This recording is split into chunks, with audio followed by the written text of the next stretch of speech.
வணக்கம் நண்பர்களே. நான் பாலா. கேரளாலேருந்து. நம்ம பிரிண்டிங் ஃபீல்டு எப்படி ஆரம்பத்துலேருந்து இன்னைக்கு வரைக்கும் டெவலப் ஆயிடுச்சுன்னு நம்ம பார்ப்போமா? இன்னைக்கு ஒரு புக்கு ரெடி பண்ணுறாந்தா, ஒரு 1000 பேஜ் புக்கு, ஒரு 10,000 புக்கு ரெடி பண்ணுறாந்தா 3 நாள், 4 நாள்ல ரெடி பண்ணிட முடியும். சரிங்களா? ஆரம்ப காலத்தில அப்படி கிடையாது. மிஷினரி கிடையாது. கையில தான் எழுதுனாங்க. கையில எழுதும்போது, அது எப்படி ஒரு ஒரு புக்கு எழுதி முடிக்கிறதுக்கே குறைஞ்சது 3 மாசம், 4 மாசம் கண்டிப்பா ஆகும். சரிங்களா?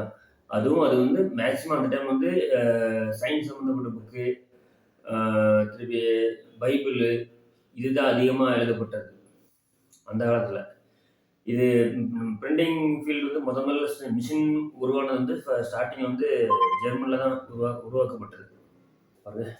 An early modern hand press, and this is the device that would have printed books. Books such as Shakespeare's first volume, the King James Bible, would have been produced on a press such as this.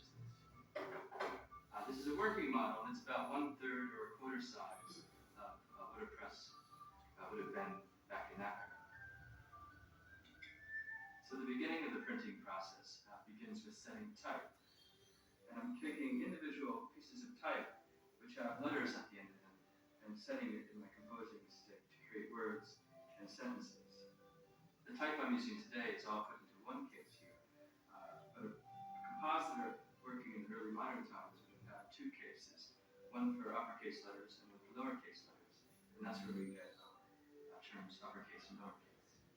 Well, the three main people that worked in a print shop were the compositor, and that's the person who set the type, and then the two pressmen, one who would apply the ink, and another who would put the paper onto the tin and pull the handle once everything was set and ready to go.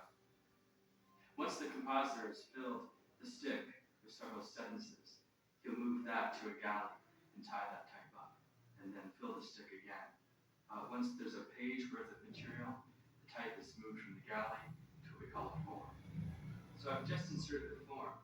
In our model press, our form has a metal bottom, which is kind of cheating. In the early modern times, there wouldn't be a bottom to it.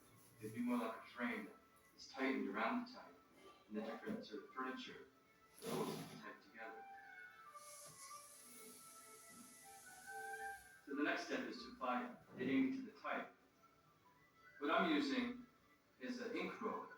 That's not what they would have used in the early modern times. What they would have used was what was called ink balls. And they were leather balls full of wool on sticks, and was like lollipops. And they would roll it into the ink and then beat it onto the type.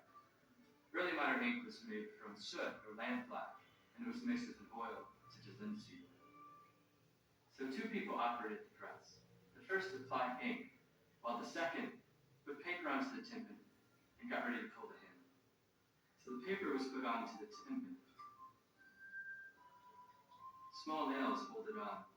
So the tympan is lowered onto the form, and using a handle called a rounce, we slide the carriage underneath the clanton and pull the bar.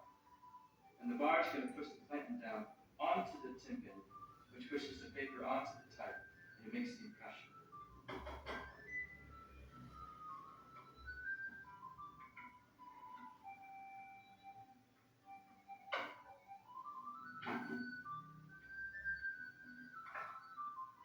A model printing press designed by students of Bucknell University, class of 2000.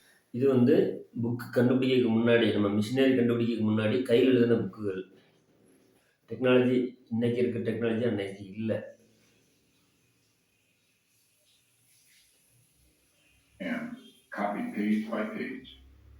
In the mid-1400s, a German craftsman named Johannes Gutenberg developed a way to handle this process by machine, the first printing press. His invention combined movable pieces of metal type that could be reused with a press that could produce sharp impressions on paper over and over again. In Gutenberg's printing press, movable type was arranged over a flat wooden plate called the lower platen.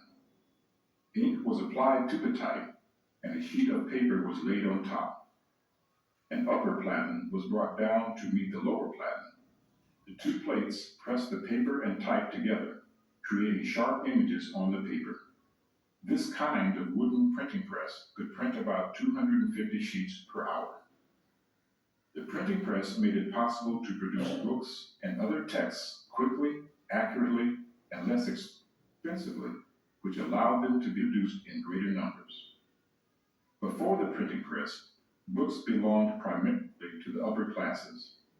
But with books cheaper and more readily available, the middle classes could access them as well. This led to an increase in the literacy and education of the public. The development of the printing press has been credited with helping to usher in the modern era by enabling the spread of information across all levels of society.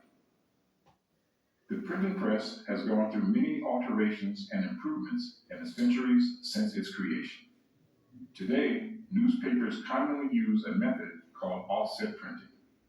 In this type of printing, a plate cylinder inks an image on a rubber cylinder, which then transfers or offsets the images to the paper being printed. The fastest offset presses can print about 70,000 sheets per hour, or about 280 times as many sheets as Gutenberg's press.